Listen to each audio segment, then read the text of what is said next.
and welcome to our astronomy course. Okay, once again, please. And now, uh, sorry. Oh, that's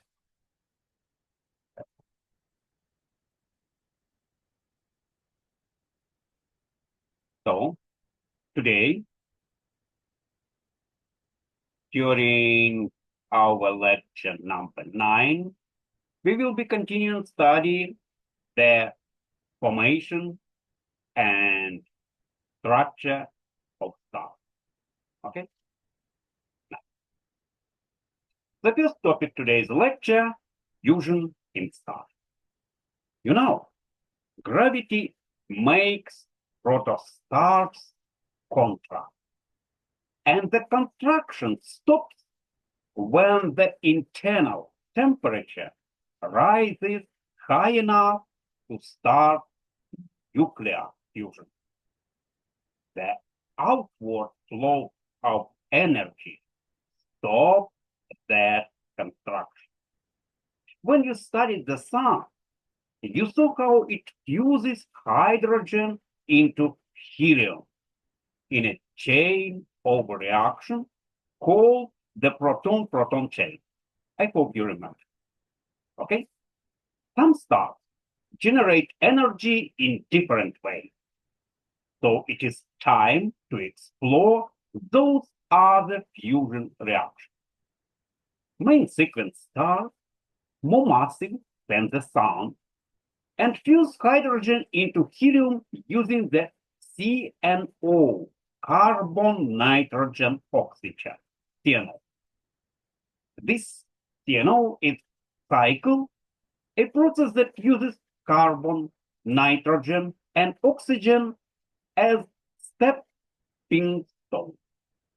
Let's look at this slide, please. The CNO cycle begins with a carbon nucleus and transforms it first into a nitrogen nucleus, then into the oxygen nucleus, and then back to a carbon nucleus. The carbon is unchanged in the end, but along the way, 4 hydrogen nuclei are fused to make a helium nucleus plus energy, just as in the proton-proton chain. The CNO cycle requires a higher temperature because it begins with a carbon nucleus combining with a hydrogen nucleus. The carbon nucleus has a charge 6 times higher than hydrogen. So the Coulomb barrier is high, and the particle must collide at high velocities to force the particles close enough together. The CNO cycle requires temperatures higher than 16 billion Kelvin. The center of the sun is not quite hot enough, but stars more massive than about 1.1 solar masses have hotter cores and use the CNO cycle instead of the less efficient proton-proton chain. In the later stages of its life, when it has exhausted its hydrogen fuel, a star may fuse other nuclear fuels such as helium and carbon. Because these nuclei have higher positive charge, their Coulomb barriers are higher, and the nuclear reaction requires higher temperature. Helium fusion requires a temperature at least 100 million Kelvin. You can summarize the helium fusion process in 2 steps, as you can see at this slide. Okay? Helium and beryllium plus helium. Because a helium nucleus is called an alpha particle, these reactions are commonly known as a triple alpha process. Helium fusion is complicated by the fact that beryllium-8 produced in the first reaction of the process is very unstable and may break up into two helium nuclei before it can absorb another helium nucleus. Three helium nuclei can also form carbon directly, but such a triple collision is unlikely. At temperatures above 600 million Kelvin, carbon fuses rapidly in a complex network of reactions illustrated in this slide, where each arrow represents a different nuclear reaction. The process is complicated because nuclei can react by adding a proton, a neutron, or a helium nucleus, or by combining directly with other nuclei. Unstable nuclei can decay by ejecting an electron, a positron, or a helium nucleus, or by splitting into fragments. Reactions at still higher temperatures can convert magnesium, aluminum, and silicon into yet heavier atoms. These reactions involving heavy elements and will be important in the study of the death of massive stars in the next lecture.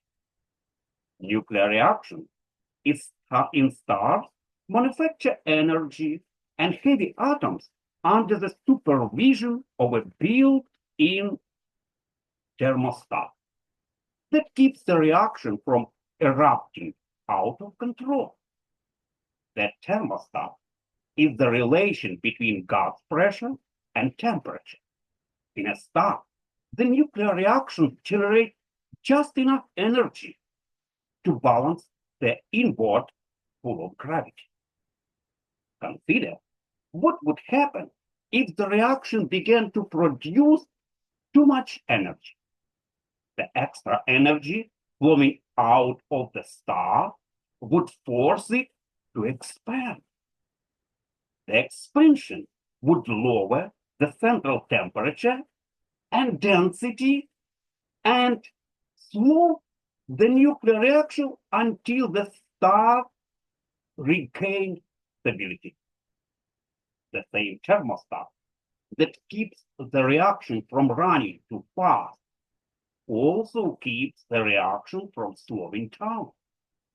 Suppose the nuclear reaction began making too little energy. Then the star would contract slightly, increasing the central temperature and density, and increasing the nuclear energy generation until equilibrium was regained. The stability of a star depends on the relation between gas pressure and temperature. If an increase or decrease in temperature produces a corresponding change in pressure, then the thermostat is working correctly and star is stable. That's nice. I agree. And you will see in this module how the thermostat accounts for the mass luminosity reaction. In the next module, you will see what happens to a star when the thermostat breaks down completely and the nuclear fires rage unregulated. Now that you know how stars form and how they make their energy, you are ready to descend inside the star and see how they work. The nuclear fusion at the centers of the star heats their interior, creates high gas pressures, and balances the inward force of gravity. If there is a single idea in modern astronomy that can be called critical, it is this concept of balance. Stars are simple, elegant power sources held together by their own gravity. and supported by their nuclear fuel. Having exploded the birth of stars and the way they generate energy, and you can now consider the structure of a star, the variation in temperature, density, pressure, and so on from the surface of the star to its center. A star structure depends on how it generates its energy, on four simple laws of structure, and on what it is made of. It will be easier to think about stellar structure if you imagine that the star is divided into concentric shells like those in an onion. You can then discuss the temperature, density, pressure, and so on in each shell. Of course, these helpful shells do not really exist because stars have no separable light, right? The shells are just a mathematical convenience. The first two laws of the stellar structure have something in common. They are both conservation laws. They say that certain things cannot be created out of nothing or vanish into. Such conservation laws apply to everything in the universe, but you can use them to understand the stars. The law of conservation of mass says that the total mass of a star must equal the sum of the masses of its shell. This is like saying the weight of a cake and must equal the sum of the weight of its layer. The law of conservation of energy says that the amount of energy flowing out of the top of a layer in the star must be equal the amount of energy coming in at the bottom plus whatever energy is generated within the layer. That means that the energy leaving the surface of the star is luminosity and must equal the sum of the energies generated in all the layers inside the star.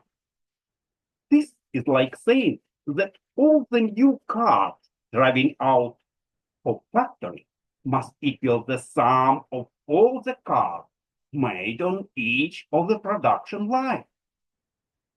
Okay? These two laws may seem so familiar and so obvious that you hardly need to state them, but they are important clues to the structure of the third law of stellar structure is familiar because you have been using a closely related law in the preceding model. Are you agree with me? Okay, let's go now. When you think about a star, it is helpful to think of it as if it were made up of layers. The weight of each layer must be supported by the layer below. The deeper layers must support the weight of all the layers above, okay? Because the inside of a star is made up of gas, and the weight pressing down on the layer must be balanced by the gas pressure in the layer. If the pressure is too low, the weight from above will compress the layer.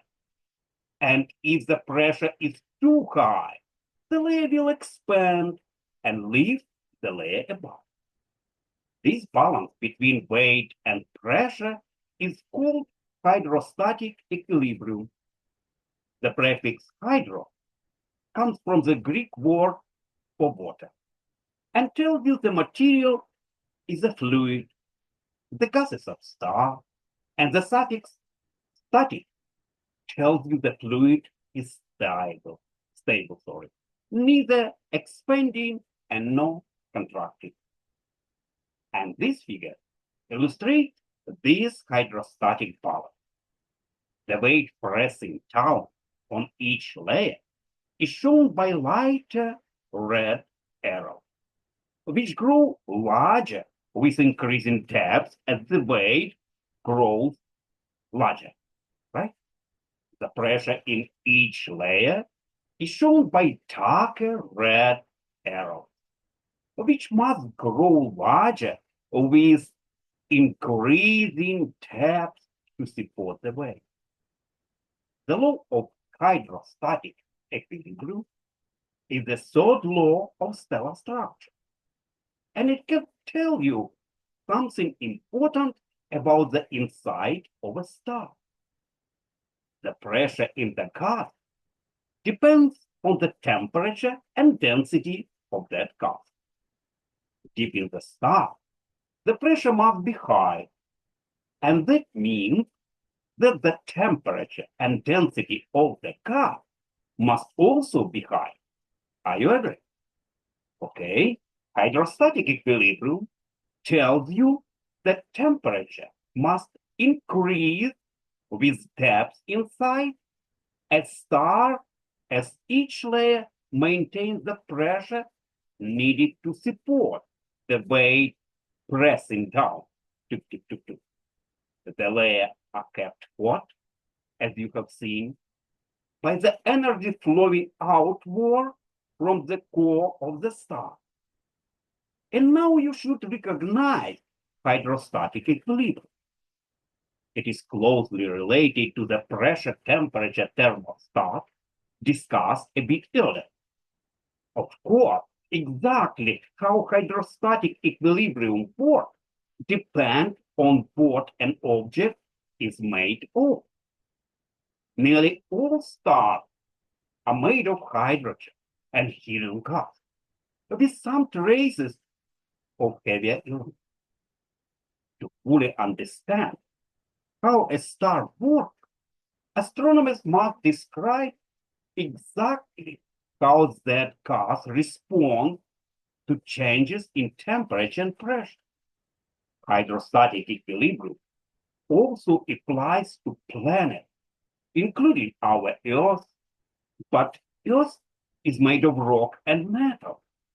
So understanding how hydrostatic equilibrium supports Earth requires that Earth scientists know how rock and metal respond to changes in temperature and pressure.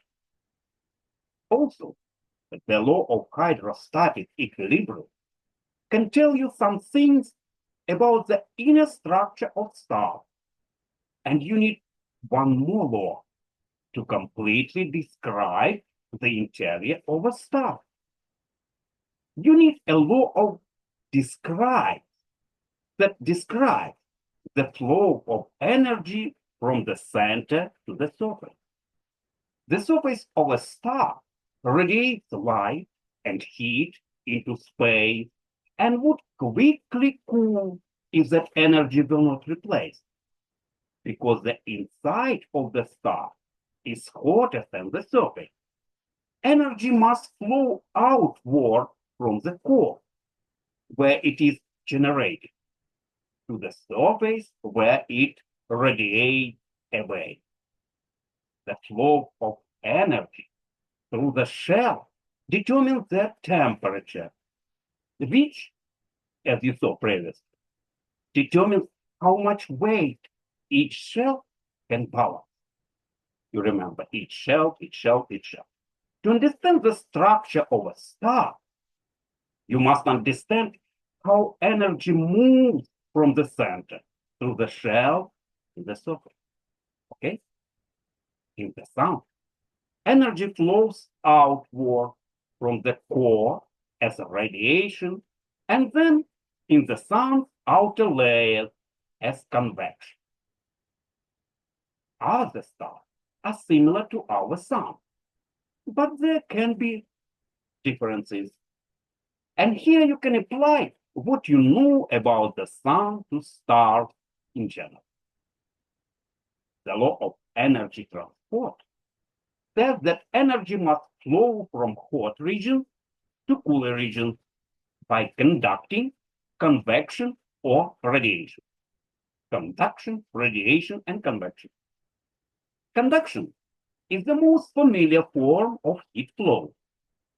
If you hold the pole of a spoon in a candle flame, look at the left part of this slide. The handle of the spoon grows warmer, right? Heat in the form of motion among the molecules of the spoon is conducted from molecules to molecule up the candle until the molecules of the metal under your finger begin to move faster and you sense heat, right? Conducting requires close contact between the molecules because the particles like atoms, ions, and electrons in most stars are not in close contact. Conduction is unimportant in this case. Conduction is significant in white dwarfs, which have tremendous internal density. The transport of energy by radiation is another familiar experience.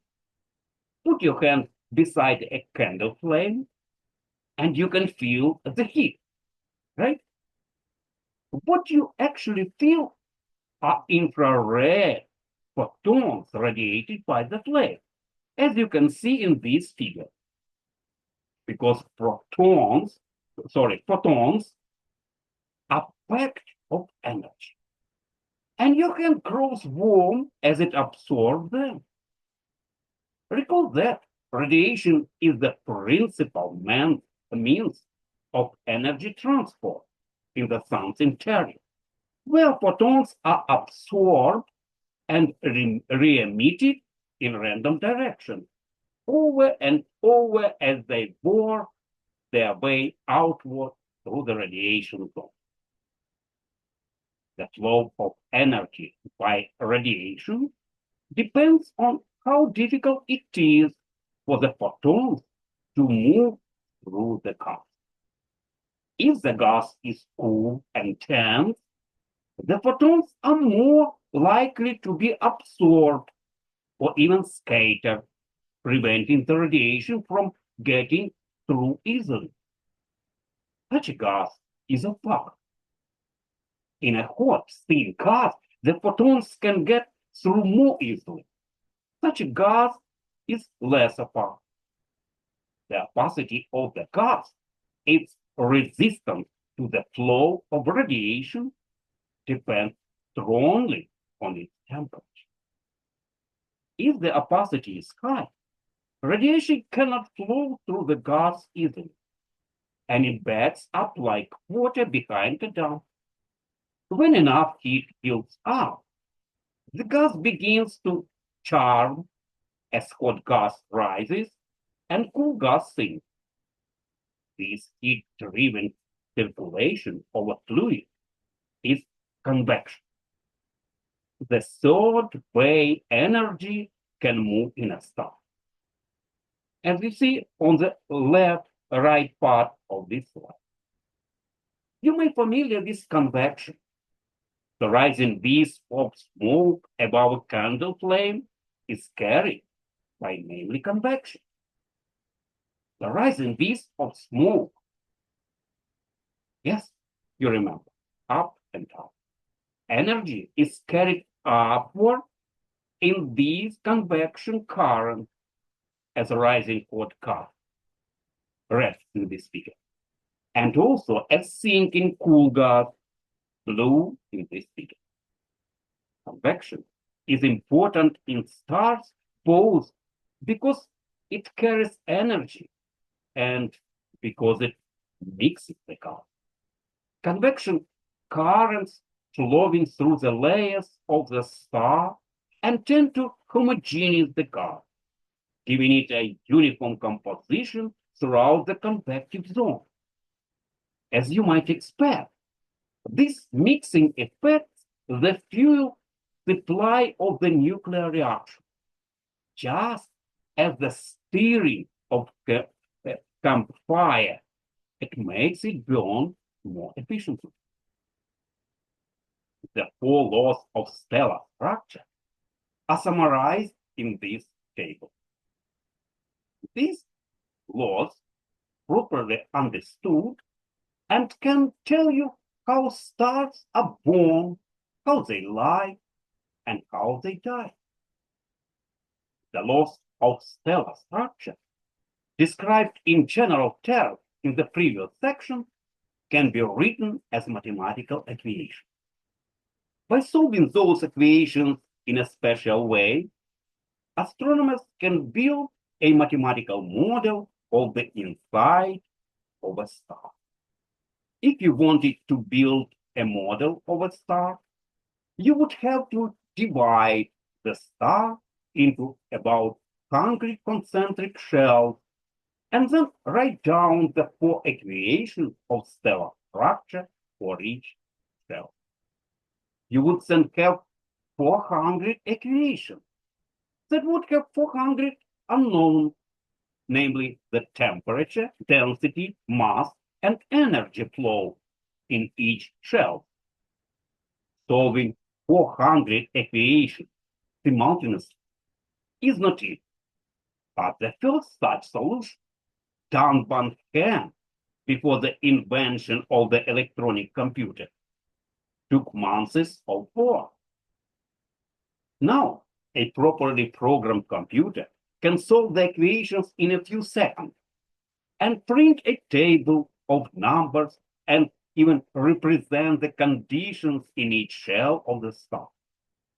Such a table is a stellar model, a mathematical description of the inside of a star. The table shown in this figure is a model of the sun. The bottom line, for radius equal of 0, represents the center of the sun, this line of the bottom. And the top line, for radius equal to 1, right, represents the surface. The other lines in the table tell you the temperature and density in each shell, the mass inside each shell, and the fraction of the sun's luminosity flowing outward through the shell. You can use the table to study conditions in the sun surface. For example, the bottom line tells you about the temperature at the center of the sun. It's over 15 million Kelvin.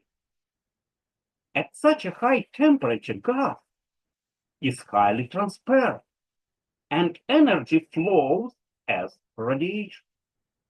Near the surface, the temperature is lower, and the gas is opaque, and energy is carried by convection. Stellar models also let astronomers look into a star's past and future.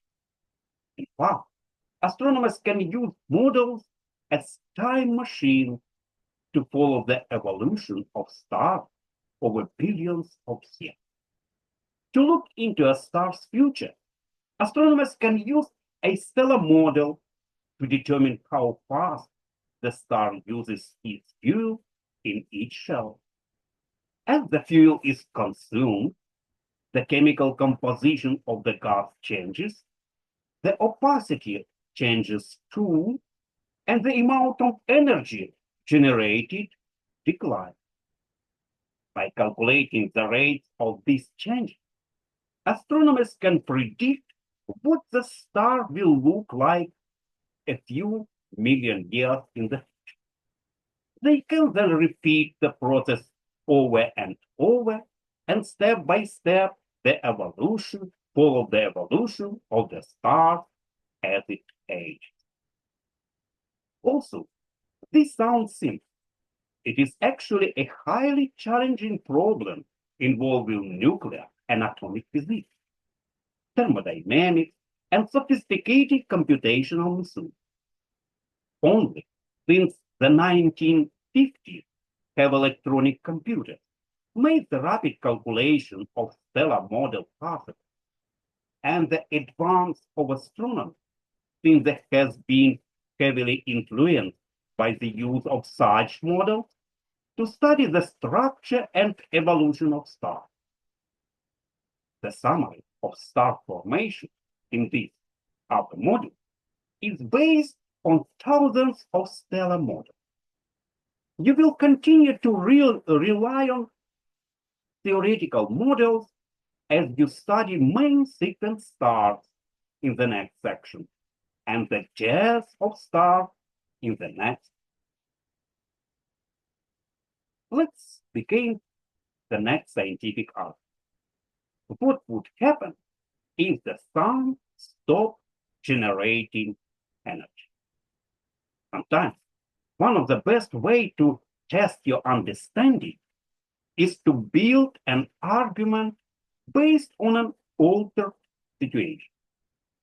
Stars are supported by the outward flow of energy generated by nuclear fusion in their interior.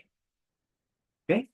That energy keeps each layer of the star just hot for the gas pressure to support the weight of the layer above. Each layer in the star must be in hydrostatic equilibrium, and that is, the inward weight must be balanced by outward pressure. If the sun stopped making energy in its interior, nothing would happen at all. But over many thousands of years, the loss of energy from its surface would reduce the sun's ability to withstand its own gravity, and it would begin to contract. You wouldn't notice much for 100,000 years or so. But eventually, the sun would lose its battle with gravity. Stars are elegant in their simplicity, nothing more than a cloud of gas held together by gravity and warmed by nuclear fusion. Now build a different argument. How does the law of hydrostatic equilibrium assume the use that stars are hot inside? Try to think about it. I think it's very interesting stuff. Now let's start another topics of today's lecture. Main sequence stars. When a contracting protostar begins to fuse hydrogen, it stops contracting and becomes a stable main sequence star. The most massive stars are so hot that they light up the remaining nearby stars in a beautiful nebula, as if announcing their birth. As you look, let's look at this slide. The gas is quickly blown away, and the stars begin their long, event lives as main sequence stars. If you discount the peculiar white dwarf, then 90% of all true stars are the main sequence stars. Observation of the temperature and luminosities of stars show that main sequence stars obey a simple rule. The more massive a star is, the more luminosity it is. That rule, the mass-luminosity relation, discussed in the previous lecture, I hope you remember that, is the key to understanding the stability of main sequence stars. In fact, the mass-luminosity relation is predicted by the theories of the stellar structure, giving astronomers direct observational confirmation of those theories. To understand the mass-luminosity relation, you must recall the law of hydrostatic equilibrium, which says that pressure balances weight, and the pressure-temperature thermostat, which regulates energy production. A star that is more massive than the Sun has more weight pressing down on its interior. And so the interior must have a higher pressure to balance that weight. Are you okay? Okay. That means the massive star's automatic pressure temperature thermostat must keep the gas in its interior hot, namely hot, and the pressure high. A star less massive than the Sun has less weight on its interior and thus needs less internal pressure.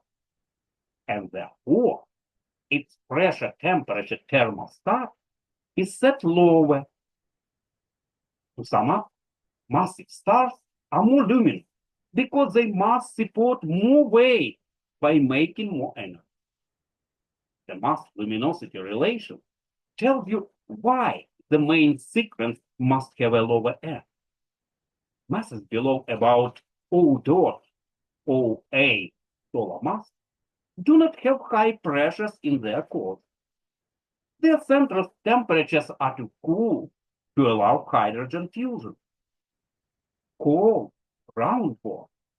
Such objects are only about 10 times larger than our planet Earth. And although they are still warm from contraction, they do not generate energy. They have contracted as far as they can and are slowly cooling off. Brown dwarfs fall in the gap between low mass M stars and massive planets like Jupiter. So you may think as Jupiter as a protostar. Right? They would look red to your eye, but they emit most of their energy in the infrared. The warmer brown dwarfs fall in spectral class L. Look at this diagram. And the cooler in spectral class T. Brown dwarfs are so cool that liquid and solid particles of silicate, metal, and other minerals and can condense to form cloud layers in their atmosphere. Unlike stars, brown dwarfs appear to have a rocky weather because they are so small and cool. And brown dwarfs are very low luminosity objects and are difficult to find. Nevertheless, concretes are not. They may be as common as M stars. The evidence shows that nature does indeed make brown dwarfs when a protostar does not have enough mass to begin hydrogen fusion. And this observational detection of the lower end of the main sequence further confirms the theories of the stellar structure. Now that you know how stars form and how they maintain their stability through the mass luminosity relation, you can predict the evolution of main sequence stars. While a star is on the main sequence, it is stable. And so you might think its life would be totally uneventful. But a main sequence star balances its gravity by fusion hydrogen. And as the star gradually uses up its fuel, the balance must change, right? And thus, even the stable main sequence stars are slowly changing as they consume their hydrogen fuel, right? Recall that hydrogen fusion combines 4 nuclei into 1. Okay? As a main sequence star fuses its hydrogen, the total number of particles in its interior decreases. Each newly made helium nucleus exerts the same pressure as one hydrogen nucleus. but because the gas has fewer nuclei, its total pressure is less. And this unbalances the gravity pressure stability. And gravity squeezes the core of the star more tight. As the core slowly contracts, its temperature increases, and the nuclear reaction moves faster, releasing more energy. This additional energy flowing outward forces the outer layer to expand as the star becomes gradually large. It becomes more luminous, and eventually the expansion begins to cool the surface. As a result of these gradual changes in main sequence stars, the main sequence is not a sharp line across the HR diagram. Remember this main line, but rather a band. Stars begin their stable lives fusing hydrogen on the lower edge of this band, which is known as the zero-age main sequence. But gradual changes in luminosity and surface temperature move the stars upward and slightly to the right, as shown in this figure. By the time they reach the upper edge of the main sequence, they have exhausted nearly all the hydrogen in their center. And thus, you find main sequence stars scattered through the band at various stages of their main sequence life. The Sun is a typical main sequence star as it undergoes these gradual changes. Earth will suffer. When the Sun began its main sequence life about 5 billion years ago, it was only about 70% as luminous as it is now. And by the time it leaves, the main sequence is another 5 billion years. The Sun will have twice its present luminosity. So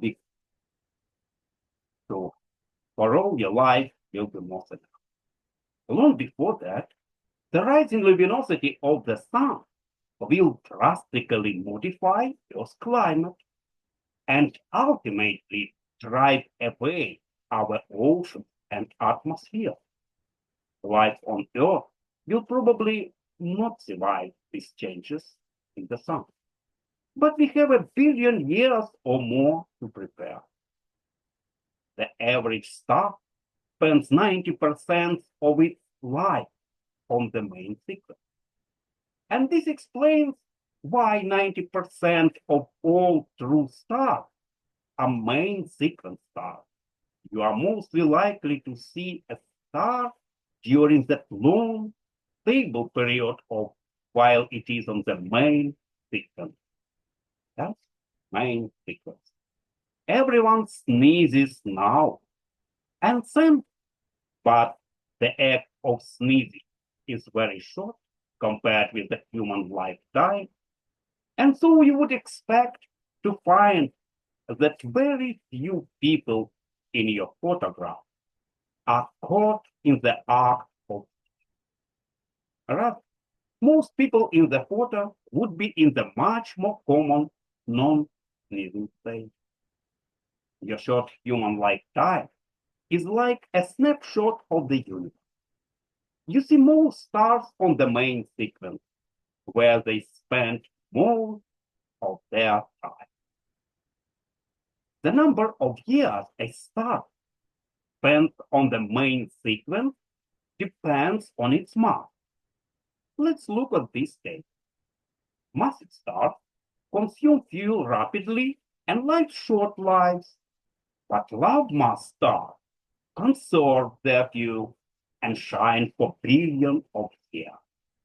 For example, a 25 solar mass star will exhaust its hydrogen and die in only about 7 billion years. The Sun has enough fuel to last about 10 billion years. Compare 7 million and 10 billion years. The red dwarfs also they have little fuel, use it up very slowly, and may be able to survive for 100 billion years more. Nature makes more low mass stars than high mass. But this fact is not sufficient to explain the vast number of low mass stars that fill the sky. An additional factor is stellar lifetime. Because low mass stars live long life, and there are more of them in the sky than masses. More common, the lower main sequence stars are then the massive O and B stars. The main sequence K and M stars are so faint they are difficult to locate, but they are very common. The main sequence O and B on the left part of this diagram, stars are luminous and easy to locate. But because of their fleeting light, there are never more than a few visible in the sky. You can estimate the amount of time a star spends on the main sequence, its life expectancy tau, by estimating the amount of fuel it has and the rate at which it consumes that fuel, as you may see from this slide. Okay? The amount of fuel a star has is proportional to its mass and capital. And the rate at which it uses up its fuel is proportional to its luminosity L capital. And thus, its life expectancy must be proportional to M over L. You can simplify this equation further because, as you saw in the last module, the luminosity of a star depends on its mass raised to the 3.5 power. So L must be equal mass in power 3.5. So the life expectancy is tau, which is the same as the next expression for tau. If you express the main in solar masses, the lifetime will be in solar lifetime. Let's look at next example. How long can a 4 solar mass star live? And let's look the solution here. We have the T tau equal 1 over 4 in power 2.5 that get us 1 over 32 solar lifetime. Study of solar model show that the sun, presently 5 billion years old, can last another 5 billion years. And so a solar lifetime is approximately 10 billion years. And a 4 solar mass star will last for about tau equal more than 300 million years. Okay? Let's begin a science. Stars are born from the gas and dust of the interstellar medium. Astronomers know there is an interstellar medium because they can see nebula, glowing emission nebula, all called HII, blue reflection nebula, and dark nebula. Also, they can detect interstellar absorption lines in the spectra of distant stars. The interstellar medium makes distant stars look fainter, and the interstellar dust makes distant stars look redder than expected. An effect called interstellar rendering. In large dense, cool clouds of gas, hydrogen can exist as molecules rather than as atoms. These molecule clouds are signs of star formation. Such clouds can be triggered to collapse by collision with a shock wave, which compresses and fragments the gas. A single fragment of a cloud can produce a protostar. And the entire cloud can produce a star cluster containing hundreds of stars. An association is a group of stars that have formed together but are not close enough to each other to be held in a star cluster. A contracting protostar is the large and cool and follows an evolutionary track in the HR diagram that leads it through the red giant region. It is not visible during this stage because it is surrounded by a cocoon of dust. The dust in the cocoon absorbs the protostar's light and radiates it as infrared radiation. Mainly infrared sources are probably protostars. A protostar becomes visible as it crosses the birth line in HI diagram and blows away its cocoon of gas and dust. T Tauri stars are young stars between the main sequence and the birth line. They are absorbing and blowing away their surrounding dust and gas.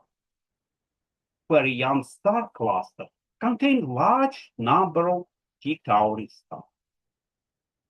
The smallest, darkest clouds are called Bok globules. Many are in the process of forming stars. Some protostars have been found emitting bipolar flows of gas as they expect material from their surrounding. Where these flows strike existing clouds of gas, astronomers can see nebulae called Herbig-Haro flows. The bipolar flows are evidently focused by disks of gas and dust around the protostar. Gas and radiation flowing away from a nebula form massive stars and can blow away nearby gas and dust, forming star formation field. Where nearby gas and dust clouds are compressed, new star formation can be triggered.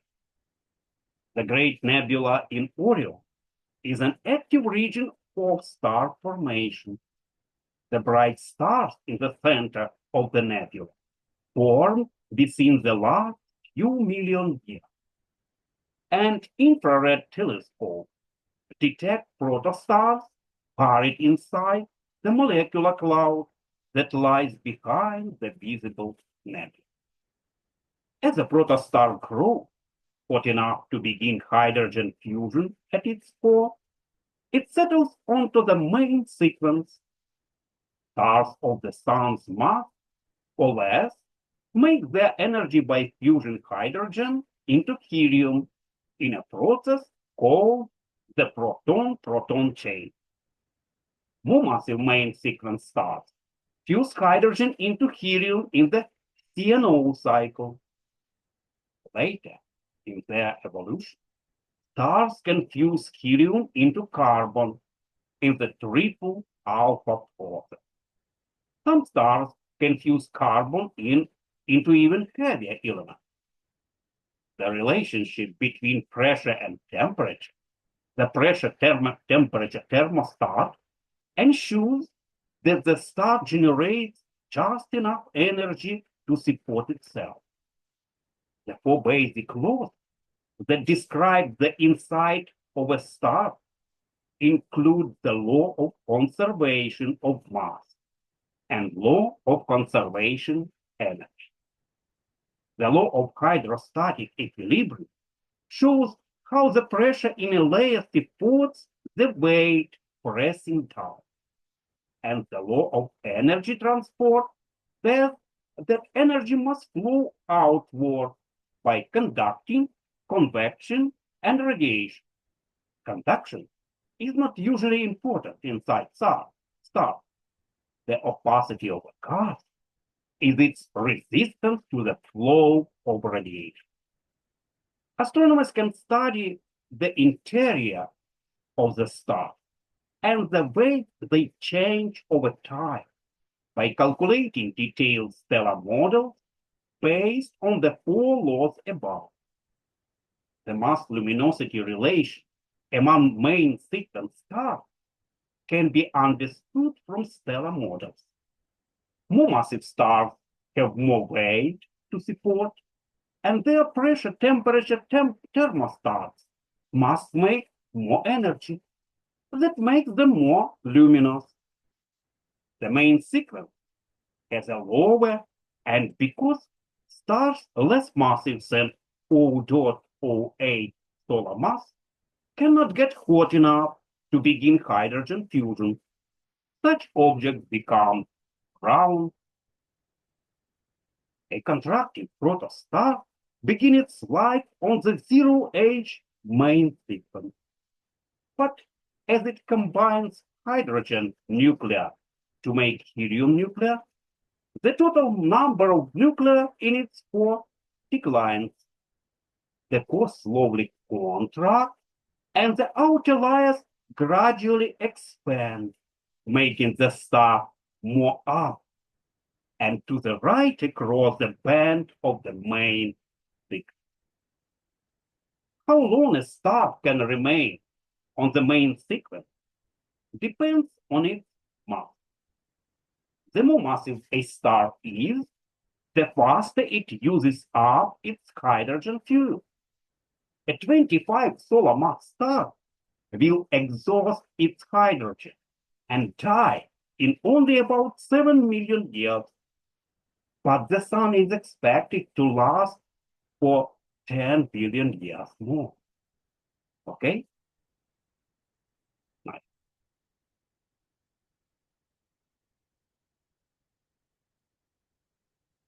Any question or proposition? I hope you enjoyed this lecture, and I'm looking forward to seeing you next time.